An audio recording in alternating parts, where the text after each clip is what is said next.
Assalamualaikum warahmatullahi wabarakatuh. Sahabat Ashifa yang di rumah, kembali lagi bertemu di acara kami yang ditunggu-tunggu di Bincang Ramadan ISQ Podcast, podcastnya Ashifa Kolbu. Kali ini saya kedatangan tamu yang istimewa, yang luar biasa tentunya, Ustazah Windy Hasanah. Gimana Ustazah kabarnya? Alhamdulillah. Alhamdulillah baik ya. Puasanya gimana Ustazah, lancar? Insyaallah Lancar dan semangat. Kalau kita lihat ekspresinya begitu semangat ya. Iya dong, harus. Iya, harus semangat. Nah, kali ini kita akan berbincang-bincang hal yang bermanfaat, tentunya penuh dengan ilmu, yang temanya cukup menarik, bahkan menarik banget gitu bagi semua, yaitu pendidikan anak melalui bulan Ramadan. Nah, Ustazah, kalau yang kita tahu nih, kan bulan Ramadan itu banyak yang bilang juga bulan tarbiyah ya, bulan pendidikan. Betul. Nah, ini kenapa sih gitu? Bahkan judul kita aja pendidikan anak melalui bulan Ramadan. Nah, kenapa bulan Ramadan ini disebut sebagai bulan tarbiyah atau bulan pendidikan? Baik, terima kasih Ustadz Fauzi. Bismillahirrahmanirrahim. Kenapa bulan Ramadan disebut juga sebagai bulan tarbiyah? Karena pada bulan Ramadan ini kita diwajibkan untuk melaksanakan atau menjalankan ibadah puasa. Nah, dari ibadah puasa ini banyak sekali hikmah, nilai-nilai pendidikan yang dapat kita pelajari, juga bisa kita tanamkan kepada anak-anak. Nilai-nilai apa sajakah itu? Yang pertama, puasa merupakan pendidikan ketakwaan. Seperti dalam firman Allah di surat Al-Baqarah ayat 183, A'udzu billahi minasyaitonir rajim. Bismillahirrahmanirrahim. Ya ayyuhalladzina amanu kutiba alaikumusshiyam kama kutiba alal ladzina min qablikum la'allakum tattaqun. Wahai orang-orang yang beriman, diwajibkan atas kamu berpuasa sebagaimana diwajibkan atas orang-orang sebelum kamu agar kamu bertakwa. Nah, dari ayat ini kita tahu tujuan puasa adalah la'allakum tattaqun, agar kamu bertakwa. Nah, apa itu takwa? Apa nih Ustazah? Baik, takwa itu adalah menjalankan perintah Allah dan menjauhi larangannya. Nah, takwa ini bisa kita rasakan, letak ketakwaan ini bisa kita rasakan ketika kita menjalankan atau menjalani ibadah puasa. Nah, ketika kita menjalani ibadah puasa, kita harus mengikuti aturan-aturan dalam puasa tersebut, maupun ibadah-ibadah sunnah lainnya. Contohnya misalnya seperti sholat tarawih, baca Al-Quran, dan ibadah-ibadah yang lainnya. Nah, jadi dari pemaparan tadi kita tahu disyariatkannya puasa bukan hanya untuk menahan lapar dan haus saja, melainkan menyiapkan diri kita untuk lebih dekat kepada Allah agar kita bisa menjadi hamba yang bertakwa. Itu yang pertama. Kemudian yang kedua, pendidikan mendidik kita agar memiliki jiwa sosial yang tinggi. Nah, puasa ini melatih kita untuk bisa menumbuhkan rasa sayang kepada sesama. Contohnya misalnya orang yang memiliki kelebihan harta dipaksa untuk bisa merasakan orang-orang yang memiliki kekurangan dalam harta. Misalnya di sini pada bulan Ramadan, orang yang memiliki kecukupan harta dia juga bisa merasakan, dipaksa untuk merasakan menahan lapar dan haus. Nah, seperti orang-orang yang kekurangan harta. Jadi, ada rasa kebersamaan yang perlahan tumbuh ketika seseorang mampu merasakan apa yang dirasakan oleh orang lain. Mungkin Pak Fauzi sering melihat ya, apalagi di bulan Ramadan ini, di masjid atau di pinggir jalan itu banyak orang yang berbagi takjil. Banyak. Ya, atau mungkin Pak Fauzi salah satunya? Ya, pernah ikut juga. Oh gitu, baik. Nah, itu mencontohkan atau dari situ kita tahu pendidikan dari puasa ini salah satunya yaitu menumbuhkan sikap dermawan. Baik, itu yang kedua. Kemudian yang ketiga, pendidikan menumbuhkan kedisiplinan juga kesabaran. Nah, dalam puasa ini, puasa melatih kita untuk bisa hidup disiplin. Kita dilatih untuk tidak makan dan minum sampai datangnya waktu berbuka. Oleh karena itu pada puasa ini, contohnya misalnya disiplin waktu, kita harus menyegerakan berbuka. Kemudian kita harus sahur, ya. Tidak harus sahur sih, maksudnya dianjurkan untuk makan sahur. Oke. Kemudian dari sabar, contoh sabarnya apa saja? Sabar dalam menunggu waktu berbuka. Kemudian sabar untuk menahan diri untuk tidak makan dan minum, juga menahan dari nafsu-nafsu yang tidak baik seperti nafsu amarah dan kebiasaan buruk lainnya. Tujuannya apa? Agar pahala puasa kita lebih sempurna. Seperti itu Pak Fauzi. Masya Allah. Jadi sahabat Asyifa, jadi yang telah disampaikan Ustazah Windy barusan, kenapa bulan Ramadan disebut bulan tarbiyah? Karena memang di bulan Ramadan ini setiap manusia yang berpuasa ya itu dididik, dilatih untuk bisa tadi bertakwa, terus memiliki jiwa sosial yang tinggi dan disiplin. Jadi kita dilatih untuk melakukan hal tersebut. Nah, Ustazah, bagaimana cara kita menerapkan? Mungkin kan tadi kalau secara teori dijelaskan gitu, tapi kadang orang bingung nih, gimana sih cara kita menerapkan poin-poin tersebut? Baik, jadi mungkin sebelum ke caranya ya, kita sebagai orang tua sadari dulu kewajiban kita sebagai orang tua. Sudahkah kita memenuhi hak-hak anak? Kewajiban orang tua terhadap anak itu apa saja? Mungkin saya sebut beberapanya saja ya. Yang pertama, kita wajib memberikan nama yang baik untuk anak. Kemudian, memilihkan lingkungan yang baik untuk anak. Yang ketiga, memberikan nafkah yang halal, juga berkah. Kemudian, yang keempat, memberikan pendidikan yang baik untuk anak. Nah, bagaimana cara penerapannya memberikan pendidikan yang baik kepada anak, khususnya menanamkan nilai-nilai yang tadi ya. Oke. Yang pertama, pahamkan dulu kepada anak apa itu puasa. Berikan pemahaman tentang puasa. Tujuannya puasa itu apa? Aturannya bagaimana? Kemudian apa saja hal-hal yang dapat membatalkan puasa. Jangan sampai kita hanya menyuruh tapi tidak memberikan pengetahuan terlebih dahulu. Jadi anak menjalankannya asal, seperti itu. Kemudian yang kedua, setelah diberi pemahaman mengenai puasa, kita motivasi anak dengan menjelaskan keutamaan-keutamaan berpuasa. Contohnya misalnya jelaskan kepada anak, nak, orang yang berpuasa itu kelak akan masuk surga melalui satu pintu khusus. Pintu khusus itu bernama pintu Ar-Rayyan, yaitu pintu khusus bagi orang-orang yang berpuasa.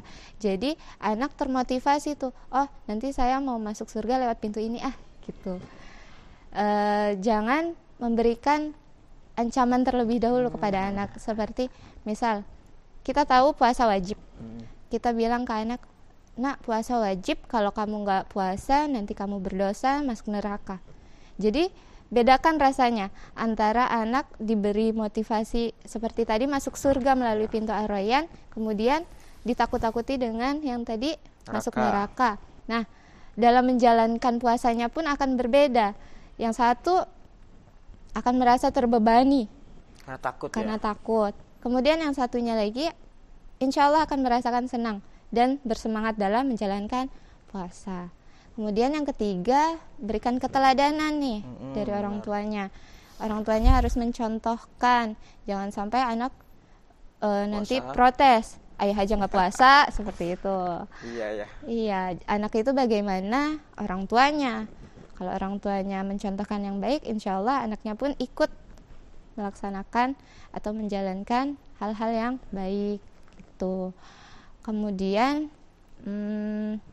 jangan paksa anak untuk berbuat baik di luar batas kemampuannya anak. Contohnya apa? Misalnya kita menyuruh anak untuk berpuasa penuh padahal usianya masih TK. Nah, itu anak akan kaget ketika sebelumnya belum pernah dilatih untuk berpuasa, tiba-tiba harus menahan lapar dan haus dari terbitnya matahari sampai terbenamnya matahari. Seperti itu. Biarkan anak berproses. Kita tanamkan kepada anak untuk bertahap. Misalnya ketika anak masih usia TK, kita ajarkan bahwa kita latih dulu puasanya dari jam, misalnya dari pagi sampai jam 9 pagi dulu nih. Kuat nggak kira-kira? Kalau misalnya sudah berhasil sampai jam 9, lanjutkan lagi. Boleh berbuka, kemudian lanjutkan lagi. Kemudian hari kedua, hari ketiga, biasakan dulu. Selanjutnya, jika dirasa anak fisiknya sudah kuat, menahan lapar dari pagi sampai jam 9 misalnya, boleh bertahap lagi sampai setengah hari, begitu seterusnya. Seperti itu Pak Fauzi. Jadi bertahap ya, jadi nggak harus memaksa full seharian gitu. Malah yang akhirnya mereka jadi malas berpuasa lagi. Iya, gitu ya. Takutnya mereka karena sebelumnya belum dilatih, kaget, sakit kan. Setelah sakit malah kapok untuk jadi bertahap, perlahan-lahan tapi pasti, dan istiqomah yang penting mah ya, konsisten. Nah, tadi kan Ustaz sampaikan jadi setiap anak itu kan berbeda-beda ya. Jadi kan secara jenjang usianya beda-beda. Nah, cara penerapannya itu seperti apa Ustaz ketika mungkin kan dengan anak usia yang TK atau anak kecil, remaja, itu kan beda cara mendidiknya, cara penerapannya. Nah, itu gimana Ustaz? Oke, tentunya penerapannya berbeda ya. Kita kembali dulu, puasa ini diwajibkan untuk orang yang memiliki akal yang sehat. Kemudian juga bagi orang yang diwajibkan bagi orang yang sudah balik. Nah, untuk anak usia TK atau yang belum balik ya, khususnya yang belum balik, kita melakukan penerapannya dengan pendekatan yang sesuai dengan anak, agar anak tuh menjalankan puasanya dengan senang hati dan termotivasi seperti tadi langkah-langkahnya yang seperti yang saya sebutkan tadi. Kemudian bagaimana jika penerapannya ke anak yang sudah balik nih? Tentunya kan orang yang sudah balik atau anak yang sudah balik, dia sudah diberi kewajiban. Ya, kewajiban. Sudah menjadi wajib. Dosa gitu. Kalau enggak dia akan mendapatkan dosa. Nah, sebagai orang tua kita harus tegas, jangan kalah dengan perasaan kita sendiri, seperti itu. Jadi agar anak Jadi agar anak yang sudah balik ini tidak kaget, maka tadi dibiasakan dulu sedari kecil, seperti itu. Masalah, jadi luar biasa ya. Jadi setiap anak jenjang usianya beda-beda, kita juga cara mendidiknya pun berbeda. Kalau yang usia anak kecil ya tadi ya dilatih gitu. Tapi kadang kan kita ngeliat begini Ustazah, anak kecil nih kalau puasa suka diiming-imingin kan, kata ibunya, kalau kamu puasa full nanti dikasih uang di lebaran, atau dibeliin bajunya banyak, atau dikasih beliin mainan. Nah, sebenarnya salah nggak sih kalau kita mendidik anak, misalkan kita iming-imingin gitu, salah nggak? Oke, pemberian reward ya, reward gitu, atau apresiasi kepada anak boleh-boleh saja, karena hal itu juga bisa menjadi salah satu motivasi anak ya. Tapi jangan sampai menjadi kebiasaan sehingga setiap nanti ketika disuruh untuk melakukan ini nanya dulu ada hadiahnya enggak, seperti itu. Jangan sampai nunggu reward.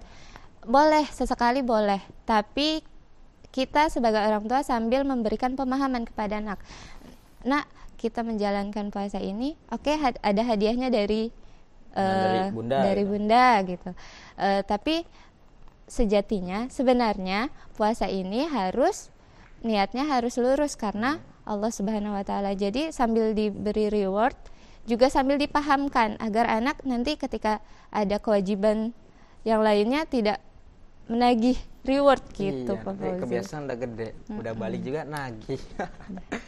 Nah, jadi seperti itu ya buat sahabat Asyifa, dalam mendidik anak melalui bulan Ramadan. Sebenarnya bagus ya bulan Ramadan itu kita manfaatin, apalagi selaku orang tua ya Ustazah ya, buat mendidik anak supaya berakhlak baik. Karena kita tahu puasa itu ya sebenarnya untuk akhlak kita sendiri ya. Betul. Kita diharuskan jujur, tidak boleh bohong, harus disiplin waktu, sholat subuhnya gitu terlatih. Mungkin yang tadinya sholat subuhnya kesiangan terus sekarang bisa berjamaah di masjid, terus sholat sunah-sunahnya diperbanyak, dan sedekahnya. Dan ini melatih diri kita supaya bisa menjadi pribadi yang lebih baik lagi. Betul. Jangan sampai kita melewatkan bulan Ramadan ini dengan sia-sia, tidak ada manfaatnya, tidak ada gunanya. Jadi buat para orang tua yang di rumah gitu kan, buat para adik-adik yang masih belajar puasanya, semangat untuk terus belajar. Ya. Dan mudah-mudahan nanti bisa terbiasa, dan intinya kita bisa mendapatkan ridho dari Allah Subhanahu wa Ta'ala. Nah, Ustazah, mungkin tadi terakhir ya, dan sekarang mungkin Ustazah bisa kasih kata-kata motivasi semangat supaya sahabat Asyifa di rumah makin semangat lagi dalam menjalani ibadah di bulan Ramadan. Silahkan Ustazah. Baik, setelah mendengar pemaparan tadi ya teman-teman, kita tahu bersama bahwa puasa itu bukan hanya sekadar menahan lapar dan haus, melainkan menyiapkan diri kita menjadi pribadi yang lebih baik dari sebelumnya, menjadi muslim yang sejati. Nah, muslim yang sejati ini diibaratkan sebuah pohon. Pohon itu memiliki akar, batang, ranting, daun yang lebat, kemudian buah. Nah, akar ini diibaratkan sebagai akidah yang kuat, ibadah yang benar, juga akhlak yang mulia. Jika 3 komponen ini kuat, maka dia akan menumbuhkan potensi-potensi kebaikan yang lainnya. Nah, batang,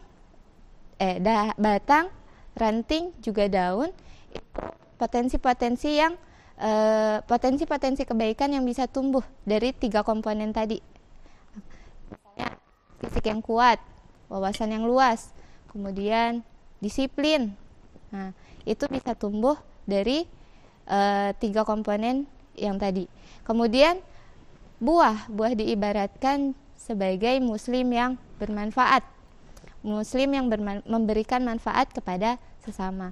Jadi kita manfaatkan bulan Ramadan ini dengan sebaik-baiknya, berusaha menjadi muslim yang bisa bermanfaat seperti pohon tadi, yang bisa memberikan manfaat kepada sekitarnya. Mungkin itu saja Pak Fauzi.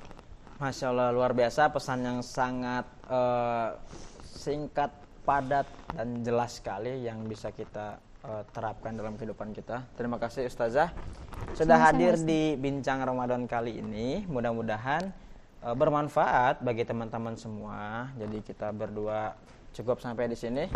Pamit undur diri. Buah nanas, buah ceri dicampur gula enak sekali. Wow. Cukup sekian acara ini. Sampai bertemu besok hari. Sekian. Wassalamualaikum warahmatullahi wabarakatuh.